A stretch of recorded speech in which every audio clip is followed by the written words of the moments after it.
தாய் தமிழ் உறவுகளுக்கு வணக்கம். தேர்தலில் இருந்து விலகியது காங்கிரஸ். தேர்தலில் இருந்து விலகியது காங்கிரஸ் என்ற தலைப்பில் இந்த காணொளியை நாம் காண்கிறோம். இந்தியா முழுவதும் 5 மாநிலங்களுக்கு சட்டப்பேரவை தேர்தல் நடைபெறுகிறது.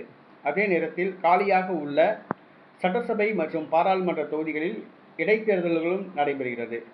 மகாராஷ்டிராவில் ஒரு சில மாதங்களுக்கு முன்பாக அம்மாநில துணை முதலமைச்சர் அஜித் பவார் விமான விபத்தில் காலமானார். அவரது மனைவி ராஜ்யசபா உறுப்பினராக இருந்தவர் தற்பொழுது துணை முதலமைச்சராக பதவியேற்றார். தேசியவாத காங்கிரஸ் கட்சியின் தலைவராகவும் பொறுப்பேற்றுள்ளார். காலியாக அந்த பாராமதி தொகுதி இடைத்தேர்தலில் துணை முதலமைச்சராக உள்ள அஜித் பவார் அவருடைய மனைவி போட்டியிடுகின்றார். அவரை எதிர்த்து காங்கிரஸ் வேட்பாளரை நிறுத்தியது.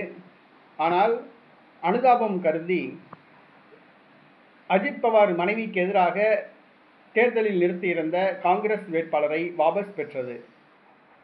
இந்த தேர்தலில் காங்கிரஸ் போட்டியிட்டால் படுதோல்வி அடையும் என்பது தெரியும். ஆகவே தேர்தலில் போட்டியிட வேண்டாம் என முடிவு செய்து காங்கிரஸ் அஜித் பவார் மனைவி சுனேத்ராவுக்கு ஆதரவாக வாபஸ் வாங்கியுள்ளது, தேர்தலை புறக்கணித்துள்ளது. மேலும் 30க்கும் மேற்பட்ட சுயேட்சைகள் உள்ளனர். இன்று தேசியவாத காங்கிரஸ் அவர்களிடம் பேச்சுவார்த்தை நடத்தி அவர்களுடைய மனுக்களை வாபஸ் பெற திட்டமிட்டுள்ளது. இதன் மூலமாக துணை முதலமைச்சர் சுனேத்ரா ஒருமனதாக தேர்வு செய்யப்படலாம் என கூறப்படுகிறது.